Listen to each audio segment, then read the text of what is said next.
Bonjour, ici Stan Carré, sophrologue et coach en développement personnel. Dans cette vidéo, je vais vous expliquer quelles sont les 4 choses que recherchent les pervers narcissiques. Donc si vous êtes en proie, en couple ou en relation avec un manipulateur pervers narcissique, c'est qu'à un moment ou à un autre, vous lui avez donné et ou vous lui donnez encore au moins 3 de ces 4 choses qu'il recherche. Alors la première des 4 choses qu'il recherche, ça va être de l'attention. De l'attention parce qu'il s'en accorde très peu à lui-même. Il ne va jamais méditer, il ne va jamais se regarder lui-même tel qu'il est, il ne va jamais réellement approfondir sa connaissance de soi. Donc il espère que vous lui accordiez votre attention. Donc il veut avoir de l'attention de votre part, que vous le regardiez tout le temps, que vous l'entendiez, que vous l'écoutiez parler, radoter tout le temps, que vous ayez peur de lui et que vous vous demandiez « mais est-ce que ce soir il va me faire une histoire? Comment va-t-il agir? Est-ce qu'il va être violent ce soir ?» Voilà, il a besoin que toute votre attention soit physique, en gros que vous le regardiez, que vous lui parliez, ou soit mentale, soit orientée vers lui, que même quand il ne soit pas là, vous pensiez à lui. La deuxième chose qu'il va chercher, ça va être de l'aide. Le pervers narcissique, il s'estime lui-même comme étant supérieur aux autres, comme je vous l'ai déjà dit dans les vidéos où je vous explique comment reconnaître un pervers narcissique. Donc il a le sentiment d'être supérieur aux autres. Il a besoin de quelqu'un qui va faire des tâches ingrates, les choses qui ne seront pas en lumière. Il a besoin de quelqu'un. En gros, il a besoin que vous l'aidiez à faire des trucs pratiques qui vont lui servir. Par exemple, que vous fassiez les courses, le ménage, que vous fassiez de la paperasse pour lui, ou encore que vous l'aidiez à grimper dans la hiérarchie si vous avez actuellement une position hiérarchique supérieure à la sienne. Mais il risque de vous dépasser dans la position hiérarchique au travail si vous l'aidez. En gros, il a besoin de pistons et de quelqu'un qui fait les tâches ingrates et ménagères à sa place parce qu'il n'aime pas trop ça, tout simplement. Il peut aussi avoir besoin de vos talents.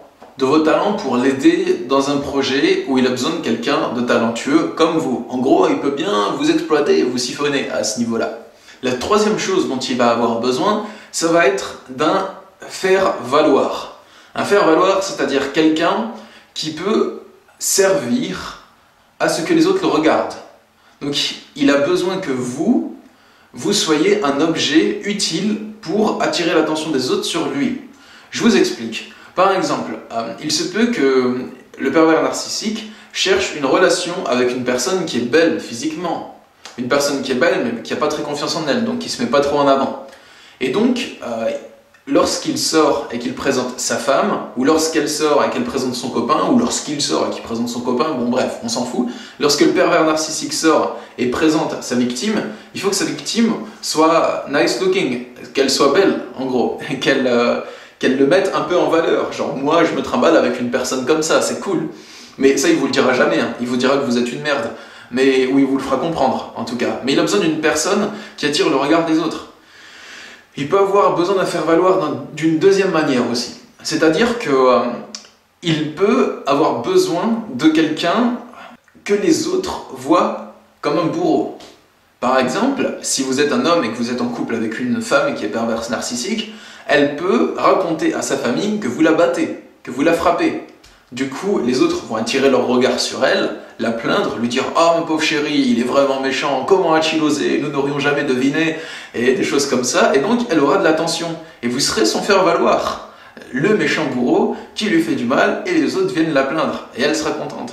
Donc, il y a 2 types de faire-valoir dont il a besoin. Le premier, c'est une personne qui est belle, qui a du talent, mais qui ne se met pas trop en avant quand même, hein, parce qu'il faut quand même que vous restiez à votre place de victime. Hein. Ne prenez pas des ailes, selon lui, hein, pas selon moi. Et le deuxième type de faire-valoir, c'est une personne qui peut servir d'image de méchant, quoi. La 4e chose dont a besoin le pervers narcissique, ça va être le plus important presque, j'aurais peut-être dû le dire en premier, c'est un partenaire de conflit.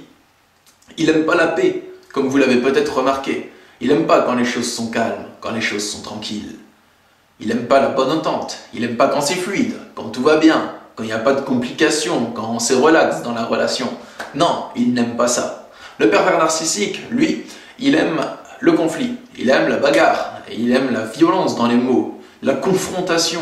Il ne peut pas vivre pour lui-même et de par lui-même. Il est obligé de vivre en confrontation, en opposition, en conflit avec quelqu'un d'autre. Il a besoin soit d'affronter quelqu'un et de se faire dominer et de s'écraser, ou bien d'affronter quelqu'un et de le dominer et de l'écraser.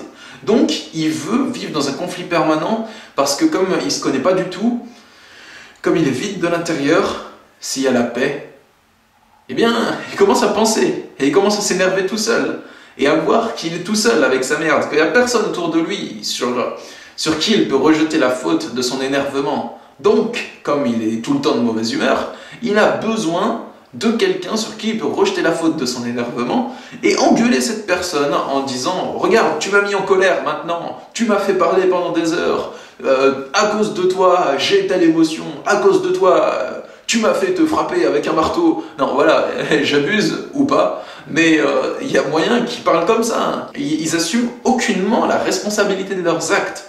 Et ils ont besoin de rejeter cette responsabilité sur quelqu'un d'autre. Sinon, ils seront obligés de se regarder en face et de s'avouer « Ah oui, en fait, j'ai fait beaucoup de mal à beaucoup de gens. Oh là là !» Et ça, ils ne veulent pas. Voilà les 4 choses que le pervers narcissique attend. Donc pour conclure, si le pervers narcissique reste encore auprès de vous, et peut-être pas si vous êtes vers la fin ou si vous tendez vers la fin de votre relation, mais si vous êtes encore bien ancré dans la relation avec le pervers narcissique, c'est que vous lui donnez au moins 3 choses sur 4 de ce que j'ai cité.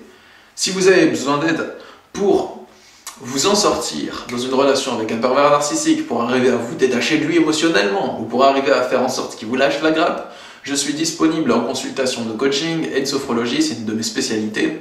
Vous pouvez trouver le lien de mes consultations, en gros, sur mon site internet masophrologie.fr, il y a le lien qui est juste dans la description. Voilà.